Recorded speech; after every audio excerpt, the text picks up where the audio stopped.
টপারদের সঙ্গে জেনারেল ছাত্রছাত্রীদের কি ডিফারেন্স আছে, যে তারা একই জিনিস একই বই পড়ছে, একই রুটিন ফলো করছে, তবুও তারা টপার হয়ে যাচ্ছে। কিন্তু কিছু ছেলে পেলে তাদের থেকে টপার হতে পারছে না, বা সেই লেভেলে পরীক্ষায় নাম্বার পাচ্ছে না। কি সমস্যা হতে পারে, তোমরা কি কখনো আন্দাজ করেছো? দেখো, একটা ছেলে পেলে বা যখন টপার হয় বা যারা জিনিয়াস হয়, তারা শুধু বই পড়ে না, তারা বই পড়ার পাশাপাশি কি করে, বইয়ের থেকে পড়াটা বার করে নিতে চান। মানে কিভাবে আমরা ওই যেই পড়াটা আমরা পড়ছি সেই পড়াটা আমরা নিজে থেকে আবার বার করতে পারবো, নিজে থেকে আমরা পরীক্ষায় লিখতে পারবো, তাদের ভিতরে এই টেন্ডেন্সিটা থাকে। কিন্তু জেনারেল ছাত্রছাত্রীরা কি করে, তারা শুধু হুবহু রিডিং পড়ে যায়, রিডিং পড়ে যায়, রিডিং পড়ে যায়, শুধু রিডিং পড়েই গেল।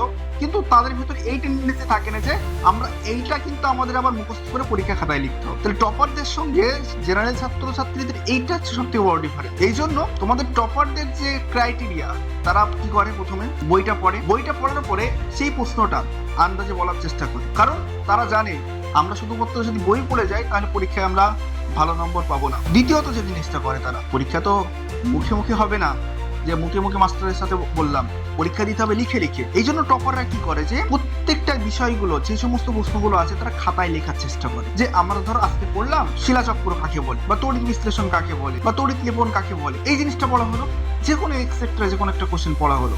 ফার্স্ট কাজ কি, তারা প্রথমে পড়ে, পড়ার পরে তাদের দ্বিতীয় কাজ হলো যে তারা ওই প্রশ্নগুলো মুখস্থ করে আন্দাজে বলার চেষ্টা করে।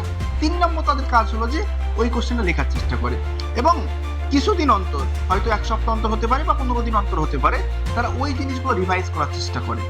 তাহলে দেখা যাচ্ছে যে আমরা যে জিনিসগুলো পড়লাম সেই জিনিসগুলো আর তো ভুললাম না, আমাদের রিভাইজ হয়ে গেল, সবকিছু কমপ্লিট হয়ে গেল। এখন আমাদের কাজ হলো, তারপরে লাস্ট যারা কাজ করে কি, তাদের শেষের কাজ হলো যে তারা প্রশ্ন প্র্যাকটিস করে। টপার যারা হয় তারা প্রশ্ন বিচিত্রা, ক্লাস 10-এ টার্গেট হলো মানে বিভিন্ন ধরনের যতগুলো প্রশ্ন বিচিত্রা আছে, বিশেষ করে 2-3টে প্রশ্ন বিচিত্রা সলভ করার চেষ্টা করে।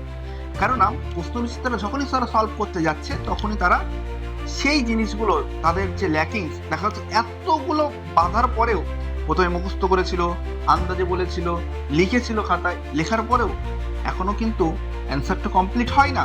তারা পরীক্ষা দেয়, পরীক্ষা দিয়ে সেই খাতাটা তাদের টিউশন মাস্টার হোক বা স্কুল মাস্টার হোক তাদেরকে দেখায়, দেখিয়ে তারা কারেকশন করে নিতে চায় যে আমাদের এখানে এইভাবে লিখলে কি আমরা পরীক্ষায় ভালো নম্বর পাবো, না আমরা এর থেকে আরো বেশি ইমপ্রুভমেন্ট করতে হবে, তারা বলে দেবে, সেই হিসাব মতো তাদেরকে লিখতে হবে। তাহলে দেখা যাবে যে এইভাবে একটা ছাত্র দীর্ঘদিনের প্রচেষ্টার ফলে টপার তৈরি হয়। সাধারণ ছাত্রদের মতো একবার পড়ে আমরা পরীক্ষার খাতায় লিখে দেবো না, এই করে আজ পর্যন্ত কেউ টপার তৈরি হয়নি। টপার তৈরি হয়েছে দীর্ঘদিনের প্রচেষ্টায়।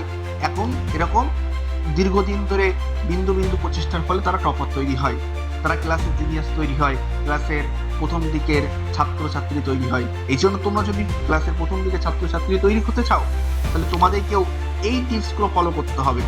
শুধু রিডিং পড়ার কাজ না, রিডিং পড়ার পাশাপাশি মুখস্থ করতে হবে, মুখস্থ করে খাতায় লিখতে হবে, নোট তৈরি করতে হবে, পরীক্ষা দিতে হবে, পরীক্ষা খাতা মাস্টারকে দেখাতে হবে, কারেকশন করতে হবে। ভুল কারেকশনের পরে একটা প্রপার যখনই তুমি পরীক্ষা দেবে, পরীক্ষার পরে তারপরে তোমার নাম্বারটা টপারদের মতনই হবে।